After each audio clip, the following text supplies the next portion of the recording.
महाराष्ट्र नवनिर्माण सेनेचा जय असो. जय. महानगरपालिकेला खूप गरिबी लागलेली आहे आणि भीक लागली. चांगल्या अधिकाऱ्यांना भीक लागली. भ्रष्टाचार तर करतात पण आज त्यांना ही देखील पचनी पडत नाही की लोकांना आता कुठला तरी नियम काढायचा. एक तर चूक आपली P1 P2 नाही, पार्किंगचा नियम माहीत नाही. अगोदर 10 मिनिटं पहिले तुम्हाला अलाउन्स करावं लागेल, त्यानंतर गाडी उचलावं लागेल. पण असं काही होत नाही. आले की आपली 1500ची पावती द्यायची आणि जनसामान्याकडनं पैसे लुटायचे. म्हणून मग प्रचंड भीक या महानगरपालिकेला लागलेला आहे. त्यामुळे आम्ही प्रति 500 रुपयाच्या प्रतिरूपी प्रत असलेल्या 500 रुपयाच्या नोटांची उधळण अधिकाऱ्यांच्या अंगावर केलेली आहे. पशुधनाच्या मागचं म्हणजे अधिकारी पैसे घेतात 100% घेता. भीक लागली आपापल्या पैशांसाठी.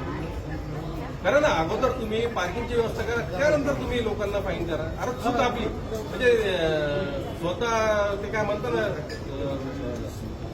आपलं ठेवाच आपण दुसऱ्याचं पाहिजे आपण अशी गोष्ट झालेली आहे. मनपाच्या अधिकारी पैसे वसुली